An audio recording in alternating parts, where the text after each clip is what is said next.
السلام علیکم ورحمۃ اللہ وبرکاتہ۔ بسم اللہ الحمد للہ والصلاة والسلام علی رسول اللہ۔ اللہم علمنا بما ينفعنا وانفعنا بما علمتنا وزدنا علما رب اشرح لي صدری ويسر لي امری واحلل عقدۃ من لسانی یفقہوا قولی۔ امید ہے سب خیر و عافیت ہوں گے۔ اللہ تعالیٰ مجھے اور آپ سب کو اپنی مسلمان میں رکھے اور اخلاص کے ساتھ اس کتاب کو پڑھنے، اس پر عمل کرنے کی توفیق عطا فرمائے۔ ہم نے نواقض الاسلام، اس کا معنی نواقض کا، کہ نواقض ناقض کی جمع ہے، اس کا مطلب ہوتا ہے توڑنے والی، ختم کرنے والی، اور نواقض الاسلام یعنی اسلام کو ختم کرنے والے امور۔ اس کتاب میں ہم نے 10 نواقض الاسلام پڑھنے ہیں۔ مختصر مقدمے میں ہم تفصیل سے پڑھ چکے ہیں، اور غالباً ہم نے 2 نواقض پڑھ بھی لیے تھے۔ پہلا یہ تھا کہ اللہ کی عبادت میں کسی کو شریک ٹھہرانا، شرک کرنا، اور دوسرا تھا کسی کو اپنے اور اللہ کے درمیان میں واسطہ بنانا، وہ والے وسیلے پکڑنا جن کی شرعن اجازت نہیں ہے۔ تو آج ہم تیسرا ناقض پڑھیں گے۔ تیسرا ناقص جو ہے وہ ہے کہ من لم یکفر المشرکین او شک فی کفرہم او صحح مذہبہم کفر۔ جو بندہ مشرکین کی تکفیر نہ کرے، یعنی ان کو کافر نہ سمجھے، یا ان کے کفر میں شک کرے، یا ان کے مذہب کو، ان کے طریقے کو درست سمجھے کہ وہ بھی ٹھیک ہے، تو ایسا شخص بھی اسلام سے خارج ہو جاتا ہے۔ تو یہ والا جو ناقص ہے، یہ بعض ہمارے مسلمانوں میں بھی، جو کمزور عقیدہ لوگ ہیں یا جن کے پاس تعلیمات مکمل نہیں ہیں، وہ بعض اوقات انسانیت کا نعرہ لگاتے ہوئے جو مشرکین ہیں یا دیگر معاملات ہیں ان کے مذہب کو کہتے ہیں کوئی مسئلہ نہیں، وہ بھی ٹھیک ہی ہے، پتہ ان کی نیت بھی ٹھیک ہوگی۔ یعنی بعض تو یہ جہالت کی وجہ سے کرتے ہیں، اور بعض ویسے ہی دین بیزار لوگ ہوتے ہیں تو اسلام مخالفت میں ایسا کرتے ہیں اور خود کو مسلمان بھی سمجھ رہے ہوتے ہیں۔ اب اس کی وجہ کیا ہے کہ ایسے شخص جو ہے جو دوسروں کو، جو خاص طور پہ مشرک ہے یا کافر ہے، کافر کو کافر نہ سمجھنا، یہ اصل بیسک یہ بات ہو رہی ہے کہ اس کو کافر نہ سمجھنا، یا اس کے کفر میں شک کرنا کہ پتہ نہیں، ہو سکتا ہے یار وہ بھی ٹھیک ہو، بعض لوگ ایسے بھی بات کر رہے تھے، یا ان کے مذہب کو، ان کے طریقے کو صحیح سمجھنا۔ وجہ کیا ہے کہ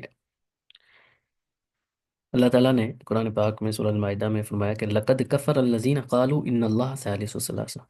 تو اللہ تعالیٰ نے ایسے لوگوں کی تکفیر خود اللہ تعالیٰ نے کی ہے کہ جنہوں نے کہا کہ اللہ تعالیٰ تینوں میں سے ایک ہے۔ جیسے جو عیسائی لوگ ہیں، ان کا یہ عقیدہ ہے کہ وہ عیسیٰ علیہ السلام کو اللہ کا بیٹا بھی مانتے ہیں، اللہ کو بھی کہتے ہیں کہ اللہ ہے، اسی طرح کہتے ہیں کہ وہ 3 خدا ہیں۔ یعنی ایک طرح کا عجیب سا انہوں نے عقیدہ بنایا ہوا۔ کہیں وہ مریم علیہ السلام کو بھی بیچ میں شامل کر لیتے ہیں، کہیں پہ وہ فرشتے جو غالباً جبرائیل علیہ السلام کو مانتے ہیں۔ بہرحال انہوں نے ایک عجیب سی وہ کھچڑی سی بنائی ہوئی ہے۔ تو اللہ تعالیٰ نے ایسے لوگوں کے بارے میں کیا فرمایا؟ لقد کفر الذین قالوا، انہوں نے کفر کیا، قالوا، جنہوں نے یہ کیا بات کی، ان اللہ ثالث ثلاثہ، اللہ تعالیٰ تو تیسرا ہے تینوں میں سے۔ اسی طرح اللہ فرمایا ان الذین کفروا من اہل الکتاب، اہل کتاب میں سے جن لوگوں نے کفر کیا، والمشرکین، اور مشرکین میں، فی نار جہنم خالدین فیہا، وہ جہنم میں، آگ میں ہے، خالدین فیہا، ہمیشہ اس میں رہیں گے، اولئک ہم شر البریہ، اور یہ سب سے بدترین مخلوق۔ تو اللہ سبحانہ تعالیٰ نے ان کو کافر کہا۔ اب جو بندہ ایسے لوگوں کو اچھا سمجھے یا ان کی تکفیر نہ کرے تو کیسا مسلمان ہو سکتا ہے؟ کیونکہ مسلمان تو وہی ہے نا جو اللہ اور اس کے رسول کی تعلیمات پہ عمل کر رہا ہے یا ان کے مطابق بات کر رہا ہے۔ تو اللہ تعالیٰ نے کسی شخص کو کافر کہا ہے، اور کوئی بندہ اس شخص کے بارے میں یا ایسے گروہ کے بارے میں یہ عقیدہ رکھے کہ نہیں وہ بھی ٹھیک ہو سکتے ہیں، اس کا مطلب ہے وہ خود مسلمان نہیں ہے۔ تو اس وجہ سے یہ معمولی چیز نہیں ہے کہ انسان جو ہے وہ بعض کا انسانیت کا نعرہ لگانے والے لوگوں کی باتوں میں آ کے اس قسم کی بات کرے، کیونکہ یہ عقیدے کا جو معاملہ ہے اس میں کسی قسم کی کوئی جو ہے نا وہ لچک نہیں ہونی چاہیے۔ عقیدہ بالکل واضح ہونا چاہیے کہ اللہ کے علاوہ کوئی معبود برحق نہیں ہے، بس۔ باقی جو بھی کسی عقیدے میں رکھ لیں، یا وہ اللہ کا مان جائے یا اللہ کے غیر کا، جس کو بھی اس نے کہا، لیکن ہم یہ نہیں کہہ سکتے کہ بندہ جو ہے وہ اللہ کے ساتھ کسی کو شریک بھی ٹھہرا ہو کہ میں مسلمان بھی ہوں، ایسا نہیں ہوتا۔ بہرحال یہ مین چیز ہے، یا ان کے کفر میں شک کرنا، یا ان کے طریقے کو صحیح سمجھنا کہ وہ بھی ٹھیک ہو سکتے ہیں۔ بہرحال مصنف نے یہاں پہ 3 امور جو ہیں، یعنی مشرکین کی تکفیر نہ کی جس شخص نے، یا ان کے کفر میں شک کیا، یا ان کے مذہب یا کفری عقائد کو صحیح کہا۔ تو بعض لوگ یہ جو ہے نا اس قسم کی باتیں کرتے ہیں، تو ان کو بھی اللہ سے ڈرنا چاہیے، کیونکہ اس قسم کی گفتگو یا اس قسم کا عقیدہ جو انسان کو کفر تک لے جاتا ہے۔ انسان ایسا نہ کرے کہ دوسروں کو راضی کرنے کے چکر میں اپنی آخرت برباد کر لے۔ چوتھا جو ناقض ہے وہ ہے من اعتقد ان غیر ہدی النبی صلی اللہ علیہ وسلم اکمل من ہدیہ وان حکم غیرہ احسن من حکمہ کالذین یفضلون حکم الطواغیت علی حکمہ وهو کافر۔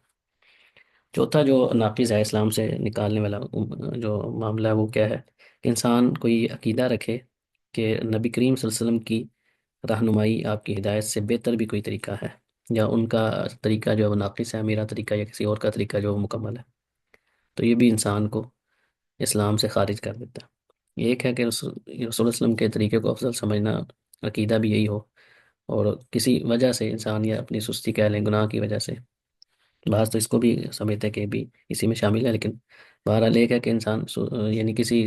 شبے کی وجہ سے کسی دوسرے عمل پہ عمل کر لیتا ہے، لیکن مانتا ہے کہ یہ اصل عقیدہ یعنی طریقہ رسول اللہ کا صحیح ہے، لیکن بعض لوگ کیا سمجھتے ہیں اور باقاعدہ اس چیز کا اعلان بھی کرتے ہیں کہ رسول اللہ صلی اللہ علیہ وسلم یعنی اسلام کا آج کے دور میں کوئی لینا دینا نہیں ہے، فلاں جو ملک کا نظام ہے نا وہ نافذ ہونا چاہیے، فلاں ملک کے نظام میں ہی کامیابی ہے، تو یہ سیدھا سیدھا کفر ہی ہوتا ہے، کیونکہ قرآن پاک میں بھی اور اسی طرح رسول اللہ صلی اللہ علیہ وسلم خطبہ دیا کرتے تھے، آپ نے اکثر جمعے کے خطبے میں آپ سنا بھی ہوگا کہ ان خیر الحدیث کتاب اللہ وخیر الہدی ہدی محمد صلی اللہ علیہ وسلم، سب سے بہترین جو بات ہے وہ قرآن پاک کی، یعنی اللہ کی کتاب کی، اور سب سے بہترین ہدایت جو ہے نا وہ رسول اللہ صلی اللہ علیہ وسلم کے طریقے کی ہے، آپ وسلم کی جو رہنمائی ہے، آپ وسلم کی جو ہدایت ہے، جو آپ وسلم نے لوگوں کی رہنمائی کی، وہ سب سے بہترین ہے۔ تو یہ ہر خطبے میں رسول اللہ صلی اللہ علیہ وسلم یہ فرمایا کرتے تھے۔ تو جو بندہ رسول اللہ علیہ وسلم کے طریقے کو، آپ کی گفتگو کو، آپ کی بات کو، آپ کے طریقے کو دوسروں سے کمتر سمجھے، دوسرے کسی شخص کی یا اپنے کسی طریقے کو آپ وسلم کے طریقے سے افضل یا بہتر سمجھے کہ نہیں یہ زیادہ بہتر ہے جی،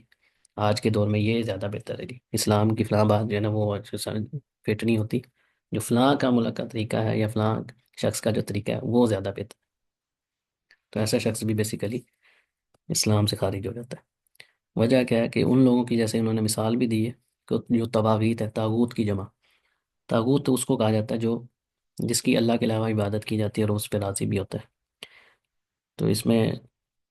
کئی قسم کے لوگ آتے ہیں، یعنی ایسا بندہ جو اپنی بات کو رسول اللہ صلی اللہ علیہ وسلم کی یا اسلام کی بات سے زیادہ افضل سمجھے، وہ بھی طاغوت ہے۔ ایسا شخص جس کی عبادت کی جا رہی ہے اس پہ راضی ہے، وہ بھی طاغوت ہے۔ اسی طرح شیطان ہے، وہ تو ان کا سرگنا ہے سب طاغوت کا۔ تو قرآن پاک میں طاغوت کی تکفیر کا حکم ہے کہ اس اللہ اور اس کے رسول پہ ایمان لانے کا، اور اللہ کے علاوہ کسی کی عبادت نہیں کرنی، اور طاغوت کا انکار کرنا۔ تو بیسیکلی ایسے شخص جو ہے نا وہ طاغوت کو ہی یعنی افضل قرار دے رہے ہوتے ہیں جو رسول اللہ علیہ وسلم کی بات کو کمتر سمجھتے ہیں، تو ایسے شخص کا حکم بھی یہی ہے، کیونکہ آسلم کا طریقہ، معاملہ، احکام سب اللہ کی طرف سے وحی ہے، یعنی آسلم نے وما ينطق عن الهوى ان هو الا وحی یوحی، جو بھی آسلم نے فرمایا ہے، جو نظام آسلم دے کے گئے ہیں، وہ کیا ہے؟ وہ اللہ کی طرف سے نازل کر رہا ہے، تو جس نے اس کو ہی کمتر سمجھ لیا تو سمجھے اس نے اللہ سبحانہ تعالیٰ کے حکم کا انکار کیا، اس نے وہ فضیلت کسی اور کو دے دی۔ جیسے شرک میں کیا ہوتا ہے کہ جو اللہ کا حق ہے وہ کسی اور کو دیا جا رہا ہوتا ہے، اسی طرح جو شریعت کا نظام ہے اس سے بڑھ کے کسی اور نظام کو اچھا سمجھنا، بہتر سمجھنا، گویا کہ اس نے اس چیز کا انکار کر دیا، رسول اللہ علیہ وسلم کی تعلیمات کا، اللہ تعالیٰ کی بات کا۔ تو اللہ تعالیٰ نے نیچے کیا فرمایا کہ الم تر الی الذین، یہ جو آیت نمبر سورہ نساء کی آیت نمبر 60 ہے، الم تر الی الذین، کیا آپ نے ان لوگوں کو نہیں دیکھا، یزعمون، گمان رکھتے ہیں، یعنی ان کا گمان یہ ہے، کیا گمان ہے؟ انہم آمنو، کہ وہ ایمان لے کر آئے، یہ گمان ہے۔ تو آج بعض مسلمانوں کا بھی یہی حال ہے، وہ یہ سمجھتے ہیں ہم مومن ہیں، ہم مسلمان ہیں، بما انزل الیک، کس چیز پہ ایمان لے کر آئے؟ اس چیز پہ جو آپ پہ نازل کی گئی ہے، وما انزل من قبلک، اور جو آپ سے پہلے، یعنی یہ ایمان ہے، وہ ان کو لگتا ہی ہے، یزعم کا مطلب ہوتا ہے گمان، خوش فہمی کہہ لیں، گمان رکھتے ہیں کہ ہم ایمان لے کر آئے اس چیز پہ جو آپ پہ نازل ہوئی ہے، قرآن پاک ہے، وحی نازل ہوئی ہے، اسی طرح جو آپ سے پہلے، یریدون، اور وہ چاہتے کیا ہیں؟ ان یتحاکموا الی الطاغوت، جب وہ فیصلہ کروانا چاہتے ہیں پھر وہ طاغوت کی طرف چلے جاتے ہیں، تو ایسے شخص کو طاغوت کہا گیا، حالانکہ طاغوت کے ساتھ طاغوت کا کفر کرنا یہ ہمارا ایمان کا حصہ ہے۔ جب فیصلے کی باری آتی ہے معاملات کی، تو تب کس کے پاس لے کے جاتے ہیں؟ پھر اللہ کے رسول کے پاس نہیں آتے، پہلے کیا کر رہے ہیں؟ یہ ان کو گمان ہے کہ ہم مومن ہیں، مسلمان ہیں، لیکن جب کسی معاملے میں کوئی اختلاف ہو جاتا ہے تو فیصلہ کس سے کرواتے ہیں؟ طاغوت سے کرواتے ہیں۔ وقد امروا، جبکہ حکم کس چیز کا دیا گیا تھا ان کو؟ ان یکفروا بھی، کہ طاغوت کے کفر کریں، طاغوت کی تکفیر کریں۔ وہ یرید الشیطان، اب یہ سارا جو معاملہ ہے نا کہ ان کو لگتا ہے ایسے مسلمان ہیں، ایمان لے کر آئے ہیں، فیصلہ وہ اسلام کے خلاف، یعنی اسلام کے کسی اور نظام کی طرف کروانا چاہتے ہیں، اسلام ان کو پسند نہیں ہے۔ وَيُرِيدُ الشَّيْطَانُ أَن يُضِلَّهُمْ ضَلَالًا بَعِيدًا، شیطان یہ چاہتا ہے کہ ان کو گمراہ کر دے، بڑی دور کی گمراہی جو ہوتی ہے، یعنی دور بڑے پھینکے لے جا کے۔ تو بیسیکلی یہ شیطانی وسوسہ ہے جو ان کو ذہن میں آ رہا ہے کہ مسلمان بھی نہیں اور نظام بھی ہم کسی اور کا پسند کریں۔ تو یہ دونوں چیزیں متضاد ہیں، یہ ہو ہی نہیں سکتا کہ بندہ مسلمان ہو، مومن ہو، اور وہ اللہ اور اس کے رسول کے نظام کے ہٹ سے کسی اور نظام سے محبت کرتا ہو، اس کو بہتر سمجھتا ہو۔ یہ پاسبل ہی نہیں، یہ دو چیزیں جمع نہیں ہو سکتی کسی ایک شخص کے اندر۔ پانچواں جو ناقض الاسلام ہے وہ ہے من ابغض شیئا مما جاء به الرسول ولو عمل به کفر۔ یہ بھی بڑا اہم ہے، اور اس میں بھی بعض بدقسمتی سے ہمارے مسلمان لوگ بھی اس میں شریک ہو جاتے ہیں، اپنی جہالت کی وجہ سے یا اپنی ذاتی نفسانی خواہش کی پیروی میں یہ حرکت کرتے ہیں کہ کسی ایسی چیز کو ناپسند کرنا، اس سے نفرت کرنا جو رسول اللہ صلی اللہ علیہ وسلم لے کر آئے ہیں، ولو عمل بھی، اگرچہ وہ شخص اس پہ عمل بھی کرتا ہو، یعنی عمل کر رہا ہے لیکن اس کے دل میں بغض ہے اس چیز کے بارے میں، وہ بھی بندہ کافر ہو جاتا ہے۔ رسول اللہ علیہ وسلم کی طریقے کو اچھا نہ سمجھنا، یا آپ صلی اللہ علیہ وسلم کی جو سنت ہے، آپ کے طریقے کے اندر جو چیزیں ہیں جو آپ صلی اللہ علیہ وسلم نے حکم دیے ہیں، ان میں سے کسی بھی چیز کو اس سے نفرت کرنا، یہ پاسبل نہیں ہے ایک مسلمان کے لیے کہ جو رسول اللہ صلی اللہ علیہ وسلم پہ ایمان بھی رکھتا ہے اور آپ صلی اللہ علیہ وسلم کی کسی بات کو، آپ کے کسی طریقے کو اس سے نفرت کرتا ہو، اگرچہ وہ کچھ اس پہ عمل کر رہا ہے، لیکن بات یعنی بعض ہے کہ عمل کر رہے ہیں لیکن ان کے دل کے اندر کیا ہے، نفرت ہے اس کو اچھا نہیں سمجھتے، کراہت سے کر رہے ہیں۔ یہ چیز بھی انسان کو کفر تک لے جاتی ہے۔ اب ان چیزوں کا تعلق صرف یہ نہیں کہ کوئی خاص کسی عمل کے ساتھ ہے، بلکہ تمام عقائد، عبادات، اخلاقیات، معاملات، سب کے ساتھ اس کا تعلق ہے۔ کسی بھی چیز کے ساتھ دل میں بغض رکھا وہ بھی کافر ہے، کیونکہ رسول اللہ علیہ وسلم یا آپ صلی اللہ علیہ وسلم کی کسی عمل کے ساتھ، آپ کی گفتگو، آپ کے احادیث، ان میں سے کسی ایک چیز سے بھی بغض رکھنا، یہ انسان کے کافر ہونے کے لیے کافی ہے۔ کافر ہی بغض رکھ سکتا ہے، مسلمان رکھ ہی نہیں سکتا۔ یہ پاسبل نہیں ہے کہ بندہ مسلمان بھی کہ اور رسول اللہ علیہ وسلم کی کسی بات سے، آپ کے کسی عمل سے اس سے بغض بھی رکھتا ہو، کیونکہ آپ صلی اللہ علیہ وسلم کا دین، عقائد، عبادات، اخلاق، سب پر دل سے راضی ہونا ضروری ہے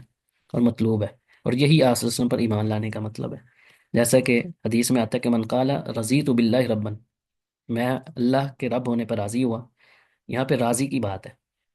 راضی ہونا کیا ہوتا ہے؟ اپنی بیچ میں مرضی نہیں ڈالنی، مجھے پسند نہیں ہے فلاں نہیں، مکمل راضی ہیں بھائی۔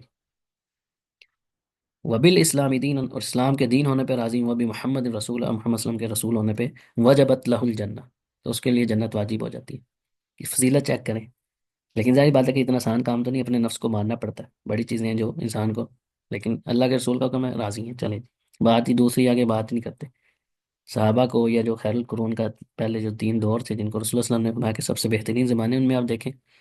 سلف صالحین، ان میں بیسک جو چیز ہم سے ان کو ممتاز کرتی ہے نا، ہے تو وہ بھی مسلمان ہی تھے، لیکن ہمارے اسلام میں زمین آسمان کا فرق ہے۔ وجہ کیا تھی؟ تو وہ اس پہ حقیقی طور پہ ان کے اندر یہ چیز نظر آتی تھی۔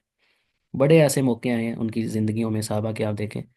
کہ بڑا لگتا ہے کہ بھی یہاں پہ جو ہے بندہ ڈگمگا آ جاتا ہے، لیکن نہیں، جیسے ہی پتہ چلتا ہے اللہ کے رسول کا کم ہے، فوراً سے اگلی بات ہی نہیں کرنی، راضی ہیں دل و جہاں سے، سمجھ آئے یا نہ آئے بس۔ تو لہٰذا نہ صرف ایمان لانا بلکہ اس پر دل و جان سے راضی بھی ہونا ہے، دل میں بغض رکھ کے زبان سے رضامندی کا اظہار کرنا، یہ بیسیکلی منافقین کا شیوا ہوتا ہے۔ منافق یہ ایسا کرتے تھے کہ سامنے منہ پہ کچھ ہے، دل میں بغض رکھا ہوا ہے، جب بھی مسلمانوں کو کوئی تکلیف پہنچتی، نقصان ہوتا تو اس پہ خوش ہوتے، اور جب ان کو کوئی فائدہ ہوتا تو اس پہ ان کو تکلیف ہوتی کہ بھی یہ کیوں ان کو کامیابی ملی ہے۔ جیسے مسلمان، تو یہی آج بھی یاد رکھیں، مسلمانوں کا آپس میں یہ تعلق ہونا چاہیے کہ کسی مسلمان کو کوئی تکلیف پہنچے تو ہمیں تکلیف ہونی چاہیے، کوئی نقصان ہو جائے تو اس پہ خوشی کا اظہار کرنا، یہ ایک مومن کی شان کے لائق نہیں ہے کہ مومن شخص جو ہے نا وہ کسی اپنے مسلمان بھائی کو تکلیف میں دیکھ کے بجائے دکھی ہونے کے اس کو خوشی کا اظہار ہو یا خوش ہو۔ تو یہ ہے بظاہر معمولی چیزیں، لیکن بیسیکلی انسان کے ایمان کی کمزوری کی علامت ہوتی ہیں کہ انسان جو ہے اپنے مسلمان بھائی کی تکلیف پہ خوش ہو رہا ہے، کسی کا نقصان ہو رہا ہے دانت نکال رہے ہیں، یا کوئی بندہ سنت میں عمل کر رہا ہے، پتہ بھی ہے کہ سنت ہے، اس کا مذاق اڑایا جاتا ہے۔ تو ایسی چیز سے، کسی چیز سے نفرت رکھنا، تو اس میں بعض ایسے لوگ ہیں جو مثال کے طور پہ میں مردوں کی مثال دیتا ہوں کہ داڑھی ہے، پتہ ہے کہ داڑھی رسول تمام انبیاء کی سنت ہے، رسول اللہ صلی اللہ علیہ وسلم کا حکم بھی ہے، وہ خود داڑھی نہیں رکھی، جس نے داڑھی رکھی ہوتی ہے اس سے نفرت کرتے ہیں، اس کے چہرے سے نفرت کرتے ہیں، ایسے لوگ ہیں، تو ان کو ڈرنا چاہیے اللہ تعالیٰ سے۔ تو اسی طرح شلوار ٹخنوں سے اوپر اس کا مذاق اڑا رہے ہیں، یہ بھی یہ آگے آئے گا بھی، یہ مذاق والا معاملہ یہ الگ آئے گا، لیکن نفرت کرنا جو ہے ایسی کسی چیز سے، اسی طرح اس میں ان عورتوں کے لیے بھی سبق ہے۔ ایک تو فطری چیز ہے کہ انسان عورت جو ہے وہ دوسری شادی جو ہے مرد کی، اس کے لیے اس کو یہ چیز پسند نہیں ہوتی، یہ نہیں ہے کہ فطرت کے اندر چیز ہے کہ وہ شراکت پسند نہیں کرتی، تو یہ ایک الگ چیز ہے۔ ایک ہے کہ اس کو ناپسند کرنا، نفرت کرنا اس چیز سے، یہ دونوں الگ چیزیں ہیں۔ ایک آپ کے اندر ہے، آپ اس چیز کو نہیں کر رہے،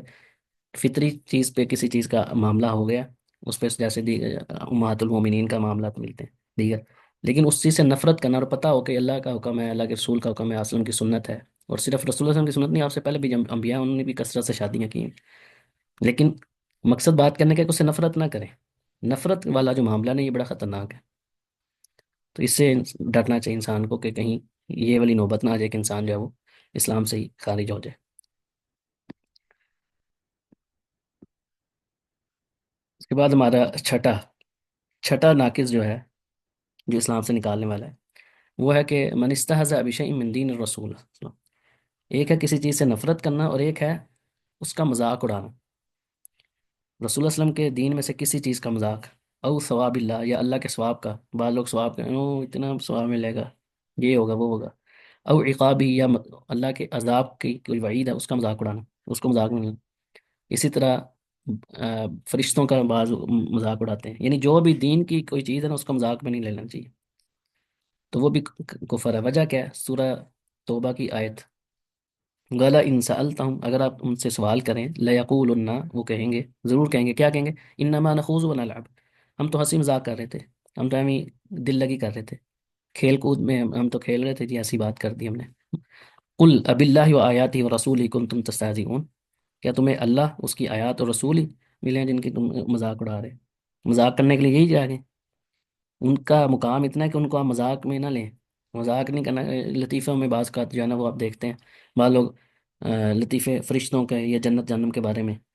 پھر انہوں نے لطیفے بنائے ہوتے ہیں، فرشتہ آیا اور اس نے یہ کر دیا، فلان ہوا اس نے، یہ سیدھا سیدھا کفر ہے، جہالت کی وجہ سے کہہ رہے ہیں، پتہ نہیں ہے۔ لا تعتذروا، تم عذر پیش نہ کرو، قد کفرتم، تم کافر ہو گئے ہو، بعد ایمانکم، ایمان لانے کے بعد،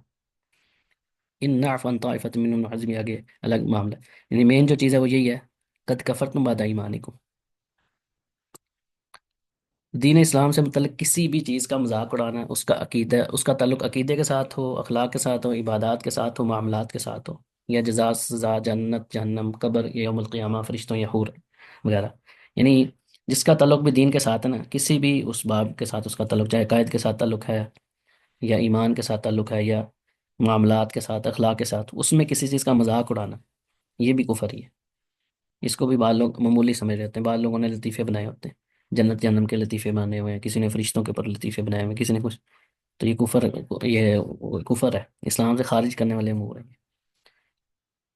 اب اس کی مذمت کیا ہے؟ بیسیکلی یہ جو اوپر ہم نے آیت پڑھی ہے نا، اس کے اگر آپ تفسیر میں جائیں یا سبب نزول دیکھیں نا اس آیت کا، ولا ان سألتم لیقولن، تو حدیث میں آتا ہے کہ، یہ نیچے بلکہ حدیث لکھی ہوئی ہے کہ ان عبداللہ بن عمر رضی اللہ عنہ فرماتے ہیں کہ ایک مجلس میں غزوہ تبوک کے موقع پہ ایک شخص نے کہا کہ ہم نے ان جیسا پیٹو، جس کو ہم الفاظ میں کہہ لیں، یعنی صحابہ کی طرف اشارہ کر کے اس نے یہ گفتگو کی، اور ان سے جھوٹا شخص ہم نے نہیں دیکھا، ان سے یعنی پیٹو لوگ نہیں دیکھے جو کھانے پینے میں رغبت رکھتے ہیں، اور بڑے پیٹ والے، اور اس طرح کے نہیں، مذاق والے انداز میں اس نے یہ بات کیوں نہیں، اور جب دشمن سے ملاقات ہوتی ہے، دشمن سے جنگ ہوتی ہے، تو ان جیسا بزدل بھی نہیں دیکھا، اشارہ کن کی طرف تھا؟ صحابہ کرام کی جماعت کی طرف۔ اب جس شخص نے یہ بات ان کی سنی، منافقین ہی ظاہر بات ہے یہ بات کر رہے تھے، اس نے کہا کہ کذبت، تو نے جھوٹ بولا، تو جھوٹ بول رہا ہے، ولکنک منافق، بلکہ تو منافق ہے، کیا؟ لأخبرن رسول اللہ صلی اللہ علیہ وسلم، میں یہ بات رسول اللہ صلی اللہ علیہ وسلم کو ضرور بتاؤں گا، فبلغ ذلك النبی صلی اللہ علیہ وسلم، جب رسول اللہ علیہ وسلم کو یہ بات پتہ چلی، ونزل القرآن، تو قرآن نازل ہو گیا۔ قال عبداللہ بن عمر رضی اللہ عنہ فرماتے ہیں، فانا رأيته متعلقا بحقب ناقة رسول اللہ صلی اللہ علیہ وسلم، میں نے اس شخص کو دیکھا جو یہ بات کر رہا تھا نا،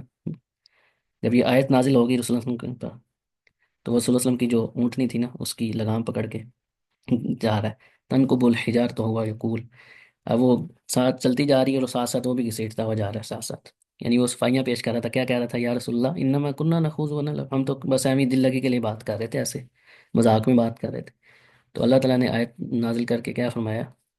اور رسول اللہ علیہ وسلم کیا آیت پڑھ رہے تھے؟ یعنی وہ اپنا عذر پیش کر رہا تھا، اور رسول اللہ علیہ وسلم کیا آیت پڑھ رہے تھے؟ یہ والی آیت پڑھ رہے تھے، اب اللہ و آیات ہی و رسول ہی کنتم تستہزئون، کیا اللہ، اس کی آیات اور رسول ہی تمہیں مذاق کے لیے میں نے؟ اس یہ جو حدیث ہے، اس پہ ہمارا چونکہ ٹائم بھی آ، ابھی تو خیر کافی ہے، لیکن میں اس پہ زیادہ ٹائم لگاؤں گا۔ اس کی وجہ یہ ہے کہ اس میں آپ دیکھیں کہ اوپر آیات کون سی ہیں، اور اس حدیث جو ہے، جو سبب نزول اس کا ہے، جو صحابی نے بیان کی ہے، یہ آج کے دور میں اکثر بھی بار بار یہ بات کرتا ہوں، چاہے کوئی کچھ خود کو اہل حدیث کہہ رہا ہو، جتنا مرضہ بڑی توحید علامہ فہمہ بریلوی دیوبندی اہل حدیث، کوئی بھی کسی بھی مسلک سے اس کا تعلق ہو، جہاں سے مرضی وہ پڑھا ہو، پاکستان سے، سعودی عرب سے، یا کہیں کسی یونیورسٹی سے، اگر وہ بندہ کسی بھی صحابی کے بارے میں، جس کا پتہ ہے کہ وہ صحابی تھے، ان کے بارے میں ایسی گفتگو کرتا ہے تو اس کو اللہ سے ڈرنا چاہیے۔ یہ منافقین کی علامت ہے۔ اور آج میں پہلے بھی ان کا نام لیتا ہوں، علی مرزا، جو ہمارے بڑے معروف ہیں آج کل، سوشل میڈیا لوگ بڑے متاثر بھی ہیں چاروں زبانی کی وجہ سے، اکثر اپنی گفتگو میں صحابہ کے بارے میں، خاص طور پہ سیدنا ابو سفیان، سیدنا معاویہ رضی اللہ تعالیٰ عنہ، دیگر بنو امیہ کو انہوں نے ہر وقت روافظ کا پروپیگنڈا وہ پھیلا رہے ہوتے ہیں، یا ان جیسے اور بھی۔ اصل مقصد کسی ذات کا یا کسی شخص کا رد کرنا نہیں ہے، اصل ان نظریات کو دیکھیں۔ جو بندہ بھی کسی بھی لبادے میں صحابہ کے بارے میں گفتگو کر رہا ہے، اس کو یہ اس حدیث پہ اور ان آیات کو اپنے ذہن میں رکھنا چاہیے۔ اس شخص نے کیا جواب دیا تھا؟ انما کننا نخوض ونلعب، ہم تو مذاق کر رہے تھے، ہم تو دل لگی کر رہے تھے۔ آگے آیت پہ غور کریں، اللہ تعالیٰ نے اس مذاق کو کس کا مذاق قرار دیا؟ حدیث کے الفاظ ذرا سنیں، انہوں نے کہا مثل ما رأیت مثل قرائنا ہؤلاء، ہم نے نہیں دیکھا ان جیسے جو لوگ ہیں نا، یہ جو قرآن پڑھنے والے، ان جیسا ہم نے لا ارغب بطونا ولا اکذب لسان، یعنی ان سے بڑھ کے جھوٹا نہیں دیکھا، نہ ان سے بڑھ کے ہم نے۔ اور بعد میں اس نے کیا کہ ہم تو مذاق کر رہے تھے۔ تو صحابہ کرام کے بارے میں جو گفتگو کرنا ہے، وہ گویا کہ قرآن پاک میں اللہ تعالیٰ نے کہا رضی اللہ عنہ ورضوا عنہ، اللہ تو ان سے راضی ہو گیا، لیکن آج کا کوئی بدبخت کمینہ شخص ایسا بھی ہے جو اللہ کے راضی کا اعلان ہونے کے باوجود بھی وہ راضی نہیں ہو رہا، کہیں وہ بہانے بنا رہا ہوتا ہے کہ فلاں موقع پہ انہوں نے ایسے کر دیا، فلاں پہ۔ تو صرف یہ بنو امیہ ان کو ملتے ہیں، معاویہ رضی اللہ عنہ نظر آتے ہیں، اور کتنے صحابہ تھے جو بعد میں اسلام قبول کیا تھا، اس سے پہلے وہ کیا کیا نہیں کرتے رہے۔ جب اسلام آ گیا تو اسلام قبول کرنے کے بعد رسول اللہ صلی اللہ علیہ وسلم کا اسلام قبول کر لیا ہے، لیکن آج کا روافظ کے پروپیگنڈے کا شکار بندہ وہ راضی نہیں ہو رہا، تو گویا وہ اللہ کے جو اللہ نے سرٹیفکیٹ دیا ہوا ہے، اس کے اوپر اپنی ناراضگی کا اظہار کر رہا ہے۔ تو یہ سیدھا سیدھا کفر ہے، اس کو معمولی نہ سمجھیں، اور ایسے لوگوں کو سپورٹ کرنا، ان کو سمجھنے پتہ نہیں کیا یہ معمولی چیز ہے۔ یہاں پہ اس کو ذرا اس حدیث پہ غور کریں تاکہ آپ کی آنکھیں کھلیں۔ جو بندہ بھی ایسے لوگوں سے متاثر ہے، ان کو صحیح سمجھتا ہے، اس حدیث کو سامنے رکھیں، اور ان آیات کو، سورۃ توبہ، ان کو، اس واقعے کو پورا پڑھیں، تفاسیر کی کتابیں کھولیں آپ، اور دیکھیں کہ اس کا پورا واقعہ کیا تھا۔ یہاں پہ اللہ تعالیٰ نے یہ نہیں کہا وہ مذاق کس کا اڑا رہے تھے؟ صحابہ کا۔ لیکن اللہ نے کیا فرمایا؟ اب اللہ و آیاتی، کہ اللہ کے ساتھ تم نے مذاق کرنا ہے، وہ آیاتی اس کی آیات کے ساتھ، وہ رسول ہی اس کے رسول کا۔ تو بعض اوقات انسان انجانے میں یا منصف مزاج سمجھ کے، جی میں بڑا جو ہے نا وہ عادل مزاج ہوں، میں صحیح حق بات کر رہا ہوں، وہ بیسیکلی اپنی بیڑا گرک کر رہا ہوتا ہے، دوسروں کا بھی بیڑا گرک کر رہا ہوتا ہے۔ تو ایسے جتنے بھی لوگ ہیں ان سے خود بھی بچیں، یہ ایمان کے ڈاکو ہیں، جو اپنا تو ایمان برباد کیا ہوا، انہوں نے لوگوں کا بھی ایمان برباد کر رہے ہیں۔ ڈریں ایسے لوگوں سے، ایسے لوگوں سے خود بھی بچیں، لوگوں کو بھی بچائیں۔ تو یہ ہمیشہ جب بھی اس طرح کے کسی شخصوں میں، اس لیے بات کرتا ہوں، اس کا تعلق کسی مسلک کے ساتھ نہیں ہے، کسی بھی شخص کے اندر، ہر مسلک میں ایسے لوگ آپ کو مل جائیں گے جو اس قسم کی گفتگو کرتے ہیں، کسی نہ کسی ڈھکے چھپے الفاظ میں کچھ کر رہے ہیں، کچھ کھل کے گفتگو کر رہے ہیں، کچھ اس انداز میں کر رہے ہیں کہ وہ جیسے ہوتا ہے نا، کھانا بڑا اچھا قورمہ بنا کے اس میں انہوں نے زہر کے قطرے ڈالے، تو یہ زہر ہوتا ہے جو عام طور پہ کھانے والے کو پتہ نہیں چلتا، اس کی گفتگو بظاہر بہت اچھی ہوتی ہے، لیکن بیچ میں کہیں نہ کہیں ایسا زہر کے قطرے ڈال دیتا ہے جو انسان کے ایمان کو لے ڈوبتے ہیں۔ اس وجہ سے سوچ سمجھ کے سنیں، جس سے علم لے رہے ہیں ان کو پتہ ہو کہ علم جسے ہم لے رہے ہیں یہ کون ہے، اس کا عقیدہ کیا ہے، اس کے استاد کون ہے، کہاں سے اس نے پڑھا ہے، کون ہے یہ۔ تو جیسے ہی اس قسم کی گفتگو سنیں، فوراً اس سے، وہ فتنہ ہے، اس سے دور ہو جائیں، چاہے کوئی بھی ہو۔ یہ جو شخصیت پرستی سے نکلیں، اختلاف صرف اللہ اور اس کے رسول کی بات سے نہیں ہو سکتا، باقی ہر کسی سے ہو سکتا ہے۔ میں آپ سے گفتگو کر رہا ہوں، میری کسی گفتگو میں ایسا ہلکا سا بھی آپ کو شائبہ نظر ہے، فوراً میری اصلاح کریں، بتائیں کہ بھی آپ نے غلط بات کی ہے، کوئی اور کر رہا ہے۔ بعض اوقات ہوتا ہے کہ انسان اپنے استاد سے یا کسی سے متاثر ہوتا ہے، یا کسی شخص کی وجہ سے انسان کو دین کی طرف آنے کی توفیق ملتی ہے، تب آپ اس شخص کو جو ہے نا وہ پیغمبر کی سیٹ پہ بٹھا دیتے ہیں، وہ جو مرضی کہی جائے، آنکھیں بند کر کے اس کی بات کو ماننا چاہیے۔ یہ ایک عام طور پہ انسان کی عادت ہوتی ہے کہ اگر کسی شخص کی وجہ سے اس کی کوئی اصلاح ہوگی ہے، اب اس شخص کو انہوں نے ہر صحیح غلط اس کی بات مانی، تو ایسا نہ، یہ رتبہ صرف رسول اللہ علیہ وسلم کا ہے، ان کو ہی دیں اور کسی کو نہ دیں۔ تو ہمیشہ ایسے لوگوں سے محتاط رہیں، کیونکہ اس کا تعلق صرف دنیا کے ساتھ نہیں، آخرت کے ساتھ ہے۔ دنیا کی زندگی کتنی ہے، چھوٹی سی زندگی ہے، پتہ ہی نہیں چلا، ایک دن مرنا ہی ہم نے۔ جو آگے نہ ختم ہونے والی زندگی ہے، اس کو سامنے رکھتے ہوئے انسان کو ایسے لوگوں سے محتاط رہنا چاہیے، کہ جیسے ہم اپنے مال کی حفاظت کرتے ہیں، عزت کی حفاظت کرتے ہیں، ڈاکوؤں سے بچاتے ہیں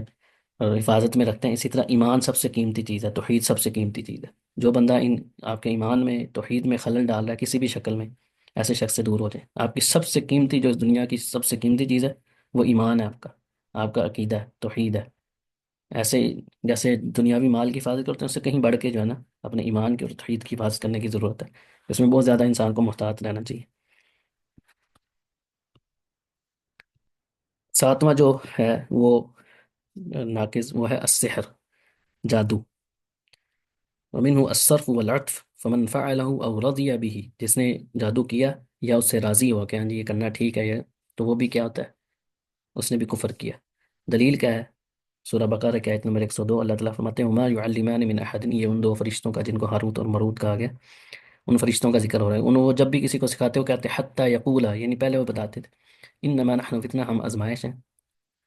فلا تکفر، تم کفر نہ کرو۔ لوگ ان سے سیکھتے تھے، یعنی ایک آزمائش تھی، بتاتے تھے، تو انہوں نے اس کو کفر، یعنی قرآن پاک میں جادو کو کفر کہا گیا۔ تو خاص طور پہ یہاں پہ دو چیزوں کا ذکر کیا گیا، کہ کرنا کروانا، یہ دونوں چیزیں کفر میں آتی ہیں۔ دوسرا یہ کہ اس کی اور بھی اقسام ہے جادو کی، لیکن یہاں پہ الصرف واللطف کا مصنف نے ذکر کیا ہے خاص طور پہ۔ اور اس میں ایک تو یہ کہ خود کوئی بندہ جو ہے نا وہ جادو کرے، تو یہ تو کفریہ کام ہے ہی، یا اس پہ راضی ہو جو اس کو صحیح سمجھے کہ ٹھیک ہے جی۔ جیسے بعض ہمارے لوگوں میں سے عورتیں خاص طور پہ اس کام میں زیادہ ہوتی ہیں، مرد بھی ہوتے ہیں کرنے والے، عموماً مرد ہی ہوتے ہیں زیادہ، لیکن جو ایسے لوگوں کے پاس جانے والی ہوتی ہیں ان کی کثرت جو ہے نا وہ خواتین کی ہوتی ہے۔ مقصد کیا ہوتا ہے؟ یا تو